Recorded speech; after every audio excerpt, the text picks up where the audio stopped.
So you bought a Creative Memories border maker system, and it came with a punch.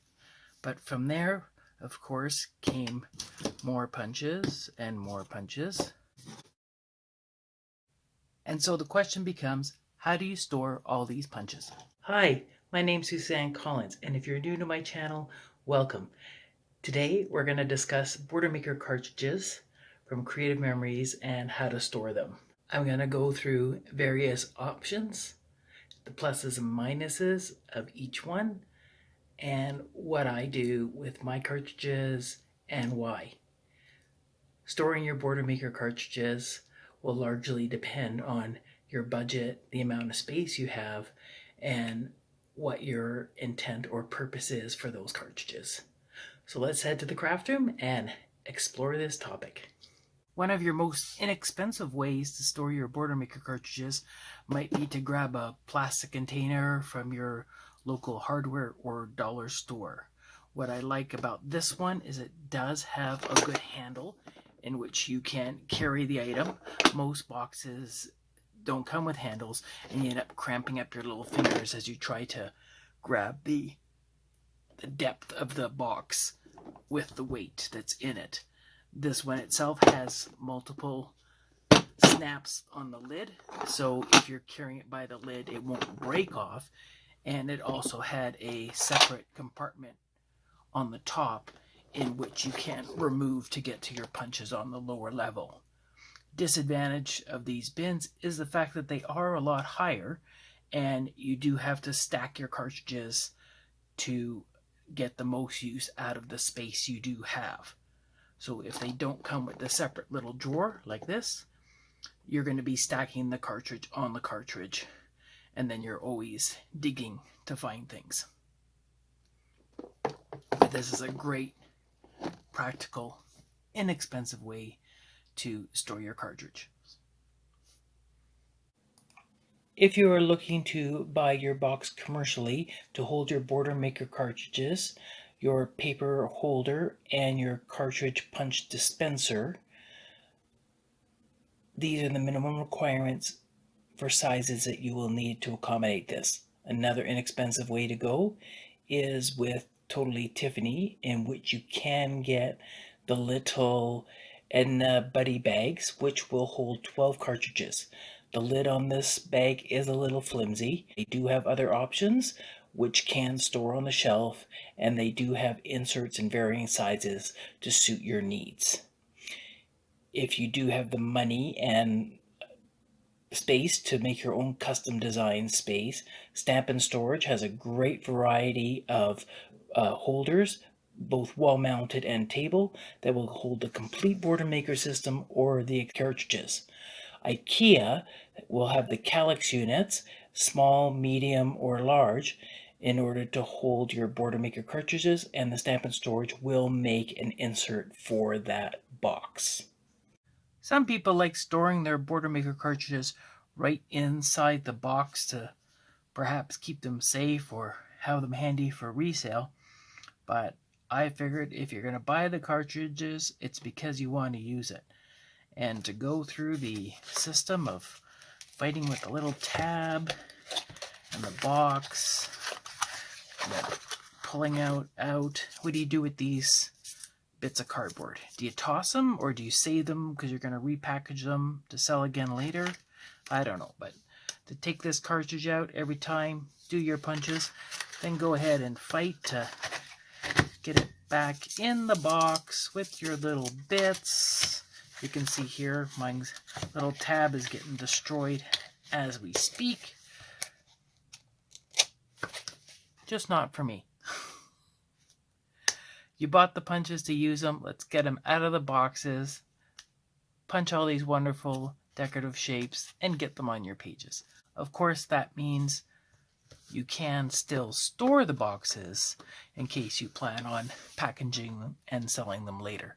But I haven't seen anyone who's in desperate search for a specific border maker cartridge looking on a in search of site saying that, oh, I don't want to buy it because it didn't come in the box, when it's being sold secondhand. Just food for thought. Of course, the system I like best is designed by the company that made the Border Maker cartridges, Creative Memories. The things I like about this system is that I need my business to be portable to take my cartridges to events for other people to use. So it's handy for that. The cases are lower in profile so that everything sits on one level, makes it easier to see. It comes with good secure handles on both ends, great for storing, and one in the front for that quick grab. It gives you the opportunity to label your cases so you know what's in what. And the inside compartments are all versatile, so you can work them any way you want. The lid itself, I love the ingenious fact that the lid can come off and tuck underneath, so you always know where it is. Unlike the plastic container, you set it to the side and you can misplace it.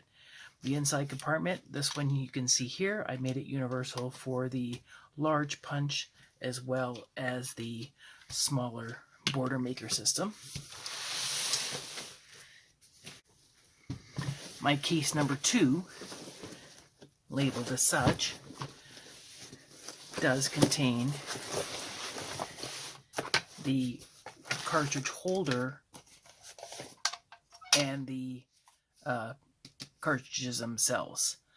If I go like case 3 with all just cartridges, it will hold up to 42 cartridges in one case, which is very economical. Take in mind that this case is still the older style case, and the newer ones are about an inch bigger to hold the trimmer. Going to a crop, I take this out, take that out, and I'm ready to go. You can see everything that's in the case and easily accessible. All the Creative Memories cases are universal in the fact that you can move the compartments around.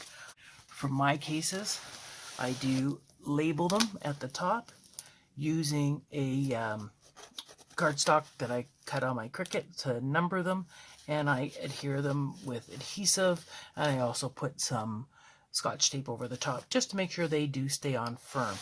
The big thing with my cases is that I reference all my border cartridges, and in this case I'm using some deco file folders that I have left over, and I label them by rows, and as I get my punches I go down my rows so I know exactly what punch is where and in which column and where to find it.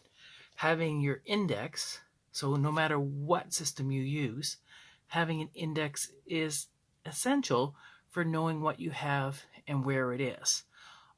I get my punch, as soon as I take it out of the box, I will punch my sample, give some little indications of what the fallout might be from these punches, and this way I have an actual size reference to a page. I can take that to my page and decide that is this the amount of space I want to allocate for this punch, and it also tests the punch right away to make sure it is totally functioning or if it needs to be returned for warranty issues.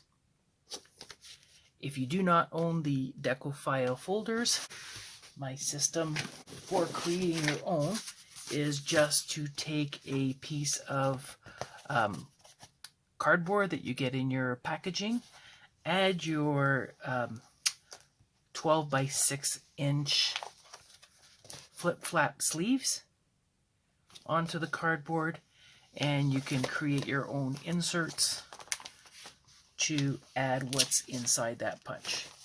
I put my rows in there, and again, it's a quick reference.